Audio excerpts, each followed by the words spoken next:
Okay, the first card is John Rusnak. Mr. Rusnak, you have 3 minutes.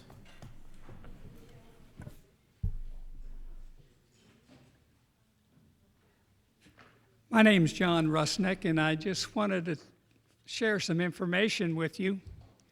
On the 26th of February, Neighborhood Services made a visit to my house. And they came, in the letter that I got, they wanted to check my back set on my outbuildings. Well, in about '07, Judy Wallace was one of the inspectors, and she measured the back set. Then the city sent out a survey crew and surveyed my property, and the back set was okay. Now the third time, now it was checked again, and the back set's supposed to be 3 feet. So 3 feet is like this, 36 inches. My back set is 6 feet. Now they had this gal come out, Bonita, I believe her name was, and Jim Andresi, and they had this big old 25-foot tape measuring from the fence that you could tell it was back 6 feet. So is that discrimination or retaliation or what? And another thing is, they come out with 2 pickups, each in a pickup. Now they could have went to the computer and brought up an aerial view of my property, and they could have calculated out whether it was 6 feet, because it wasn't close to 3 feet. And they would have saved all that money of driving out there, using a vehicle, using the gas, and then they brought 2 people out there to measure 3 feet. So I think Neighborhood Services somebody needs to really look at their scheduling, how they're scheduling, what they're scheduling, and have some supervision to know what's going on. I mean, if I would make a mistake on a job that I had like that, I'd get recommended a couple times and then I'd be let go. She works for Salt River, and Salt River has to be reliable. And if you have a job of any supervision, you have to be a supervisor. Thank you. Thank you, Ms. Rusnak. Amy McMullen.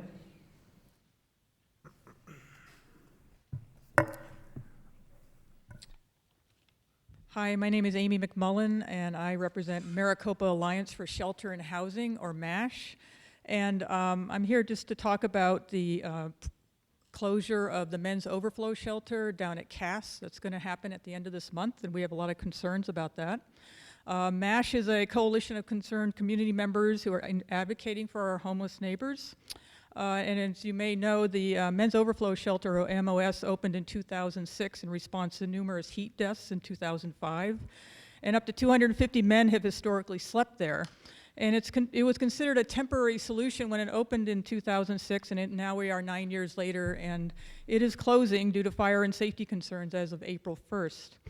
There's also the East Lot, which is a fenced parking lot that is open to the weather right next to the MOS. Approximately additional 300 men and women bed down on the ground in what is considered a sanctioned shelter space in the parking lot. We have many health and safety concerns regarding this, some of which have been recently addressed by the folks at Cass who administer the overflow shelter. After April 1st, the MOS closure, the East Lot will be considered the only overflow shelter available for up to 600 people. Our concerns are immediate. We want to work with this county, the state, and the city leaders to provide indoor shelter for those who have been using the MOS and the East Lot before the summer heat sets in. We are waiting for a definite plan from our leaders addressing the immediate needs for those who are displaced by the MOS closure. And in the long term, we believe that homes, the solution to homelessness is homes. Housing First model is proven to be successful, cost-effective, even for those who suffer from chronic homelessness.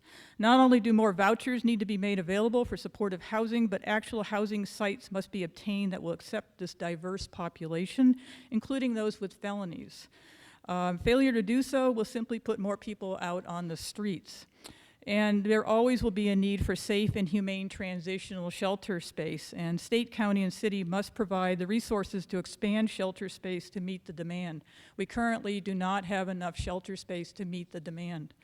And as far as our group, MASH, we recently held a community forum at Andre House to survey members of the homeless community.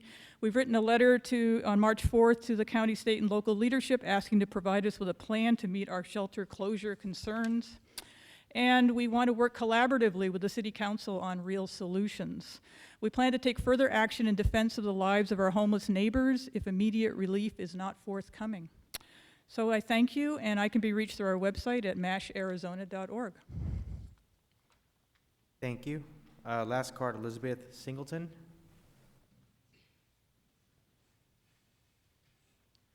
Hello, thank you, City Council members, for allowing me to speak. I am also part of MASH, but I'm not here to speak on the closure of the men's overflow shelter. She did a wonderful job.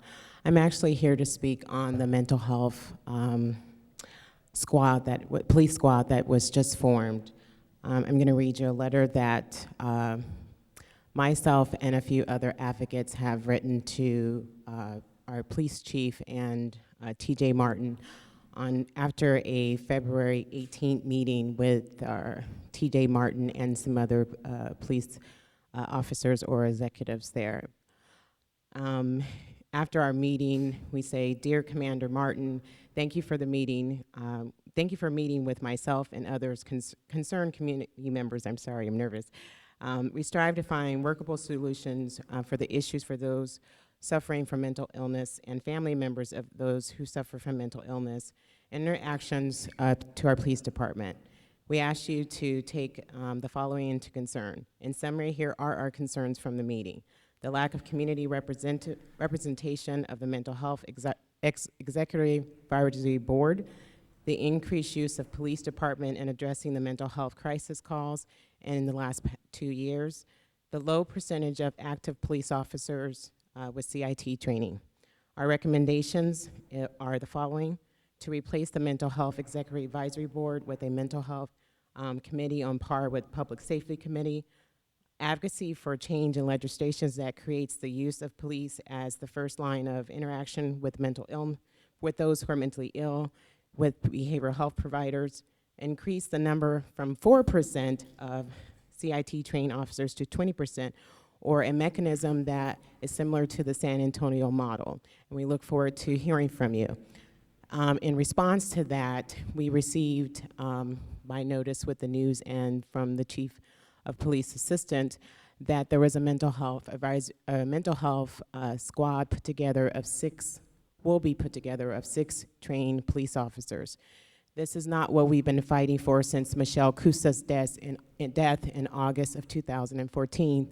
We have been fighting for a partnership with the community. We're supposed to be able to trust you as those who provide mental health services, those who receive mental health services, and as you have stated to us, City Manager and Greg Stanton has left, that you want transparency and a community trust. In order to do that, those from the community need to be a part and be a voice. You can't just take our advice and then not let us play a role in making sure that people are safe. If you do the number, if you have 4,000 pickup orders, which is, if someone is sick or ill, they may amend them for a pickup order to seek treatment. Then if you have 6,000 and you have 6 people picking those individuals up, you're going to have a liability issue if you can't show up for someone who may be suicidal or may be dangerous to self or others. I am asking and requesting a meeting from the council or from Greg Stanton or city manager to address this issue the right way, or we will take further actions. Thank you. Thank you for your time. Thank you. No further cards. Meeting's already adjourned. Thank you.